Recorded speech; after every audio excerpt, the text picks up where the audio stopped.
G'day folks, welcome to Dirtfood, our vegetable garden diary, and this is the first one for 2019. So look, I thought we would start the year by unboxing our latest seed delivery. No, don't think so. But look, in my, 25 years or so of cooking professionally, or maybe that's 24, given that I retired from that a year ago. Who cares? In more recent years, photographing and video of restaurants, hospitality businesses, one of the things that's consistent in all of that time is how much people love homegrown food. Any image, of the carrots with the dirt hanging off them and the dirty farmers' hands, they love it. Any reference on a menu to, something that's fresh, homegrown, just picked, local, regional, all of those kind of keywords always do really well. But I suspect more people like the idea of it than the actual doing of it. There's kind of blockages or things that stop people doing what they would really like to do. So, I talked with Wendy. We came up with 3 simple things you can do to get you started growing veg right now. So, 3 easy things. Let's go.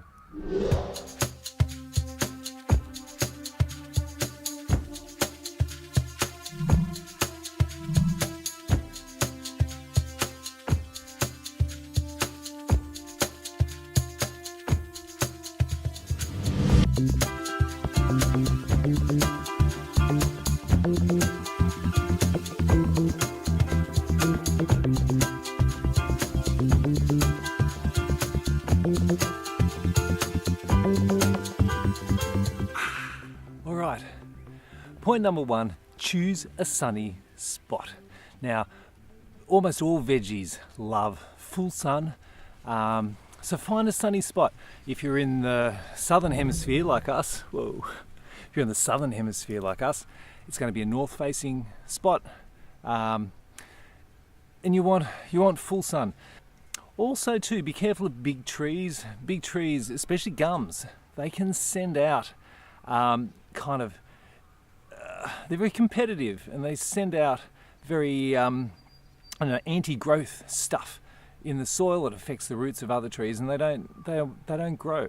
And we've had an area down the bottom that used to do great with grapes, but there's a couple of blue gums that are close to it, and as they've got bigger, the grapes started to do worse. And I suspect that the gums are kind of exerting their territorial thing and stopping other stuff growing. So big trees are a bit of a problem. Choose a sunny spot. It can be, as I said before, it can be amongst your ornamentals, or it can be a separate spot, but choose a sunny spot. While on choosing a spot, pick somewhere close to your house if you can at all. These veggie gardens or little plots that are right down the bottom of the yard, kind of, like in a shameful way. I'm ashamed of having vegetables, and we'll tuck them right down the bottom of the garden. Makes it hard to maintain. You want them close to your house. This is where you're going to be doing the watering and the picking. Have them close to your kitchen. Pick straight into the kitchen. So try and keep them close to your house too. Keep the areas where you're going to do the most work and the most maintenance close to where you are. And keep those further areas, put those aside for your fruit trees and the things that you don't need to kind of tend to as much. All right. Okay, point number 2. Pick the right vegetable for your area. Now, what do I mean by that? Now, right now, for us, northeast Victoria, it's the middle of summer. I suspect for everyone in the southern hemisphere, it's the middle of summer. But our summer is different than, say, in tropical North Queensland. It's going to be different temperature, or in Brazil, or wherever it might be. So the trick is to learn as much as you can about your specific area, and you'll learn kind of what grows where you are, and you're going to have the best success growing things that grow well in your area. How do you find that out? Lots of seed companies will have little maps, of maps and they'll tell you where your region kind of fits, what zone it might be in, and then that'll give you a good idea. Then the seeds themselves will say, well, this will grow, plant between, I don't know, July and September in this zone, or so seed companies are good for that. I mean, you can probably do a Google search and it would help. There's plenty of gardening groups on Facebook, and if you can find one close to you, then you'll find out what other growers in your area are growing. That's probably the best way.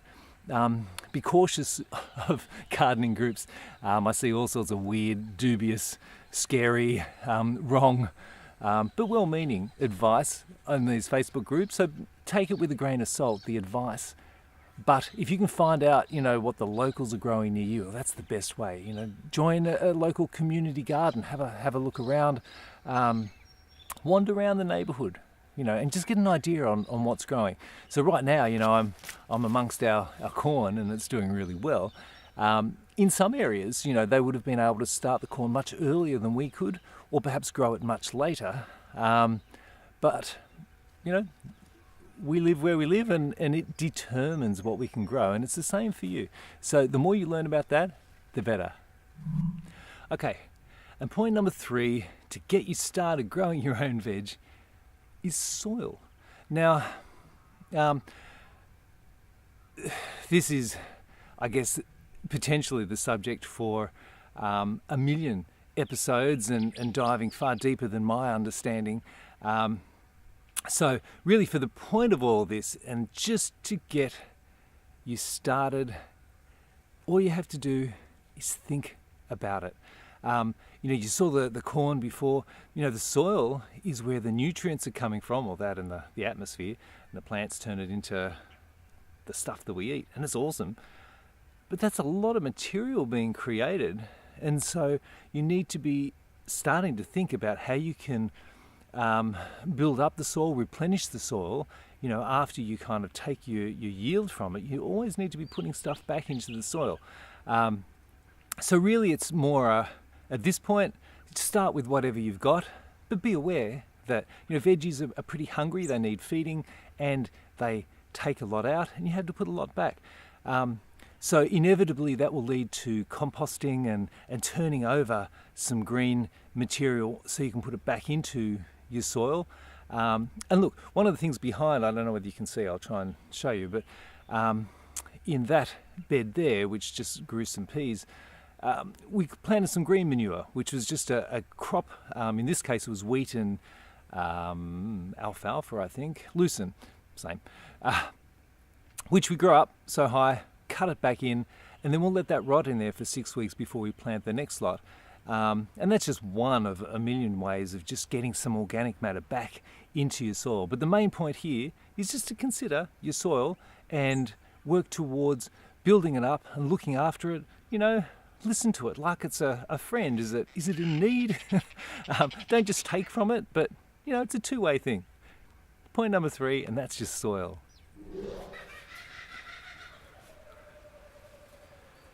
Wait for the kookaburra, shall we?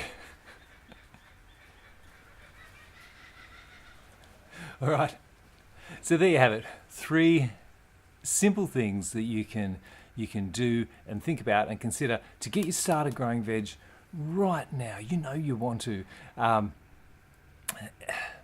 So look, I would love to hear what you're growing and how it's going for you. Look, there's always going to be successes, there's going to be failures. You can put something in the ground and it'll grow straight away and it'll be awesome, and you'll think, oh, this is easy. And other people struggle a lot because of one of those things normally, the sun, choosing the wrong thing for their place, or just planting it at the wrong time, not having great soil. So really, the only way is just to get started. And when you come across a problem, when you come across a problem, research it, work it out, and then your toolkit of overcoming garden problems is just one step better, and off you go.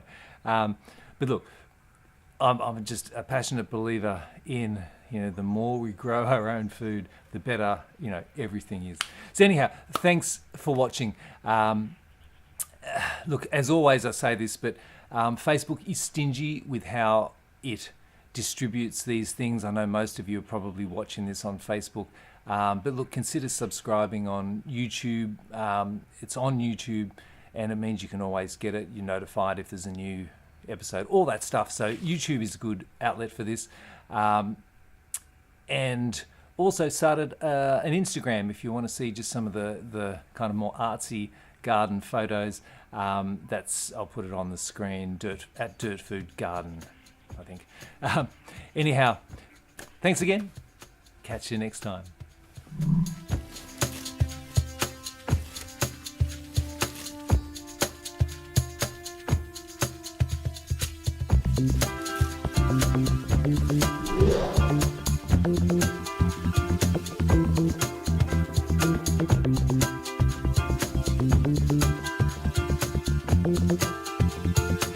Thank you.